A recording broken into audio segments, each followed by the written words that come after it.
Hey everybody, Danny here with Danny Murphy and Associates at First Team Real Estate. We're here doing our weekly market update here in Southern California, Orange County. As we say, always a lot going on, summertime, so we're definitely in our selling season right now.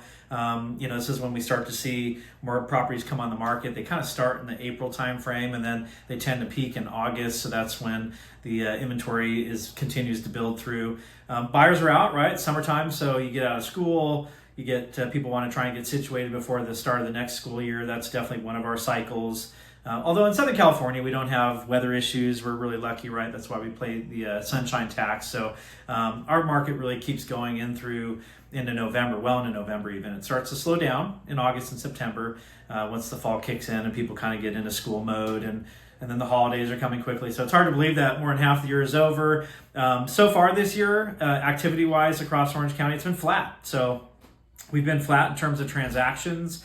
The thought was that we would see inventory go up about 10% in 2026 versus 2025. That has not happened.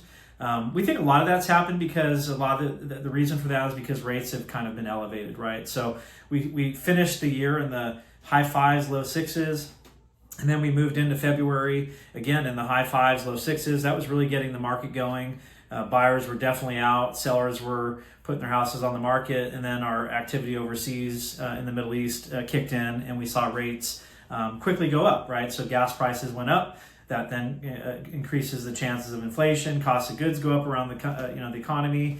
And then as a result of that, we saw our 10-year Treasury note go up, which then triggers the 30-year mortgage rates. That's kind of the correlations there.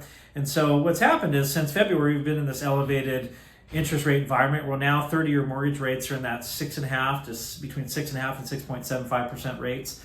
And so I wouldn't say that that's necessarily hurt the market, but what it's done is it's kind of kept some sellers on the sidelines, some buyers on the sidelines.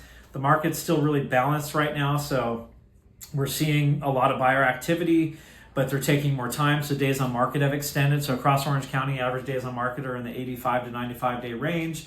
Obviously, that can be shorter in certain neighborhoods and certain price points, or it can be a lot longer in your higher price points, more of a luxury market. Those take more time. So what we've seen, though, is that the market's balanced. Buyers are taking a little bit more time. They're being more judicious. I would say that values have been pretty flat to up maybe 1 or 2%. The condo market's really tough right now. We were just looking at a stat today that condo sales in Southern California are the lowest they've been since 2005. So in the last 21 years, we've seen the lowest level of condo sales. So and a lot of that has to do with the HOAs and lenders, and there's a lot of challenges there with funding, with insurance with HOAs, them not being properly funded. Sometimes there's litigation. There's new regulations around patio inspections and a lot of different things that have made it a little bit more difficult to sell condos. So always a lot going on in our market, lots of good activity. Our team is here to help you and be your advocate and advise you on all your real estate needs. We work with investors, first-time home buyers, sellers. We enjoy working with everybody. If you have needs outside of California, we can refer you to great agents there as well. So we are here to help with all of your real estate needs. Thanks.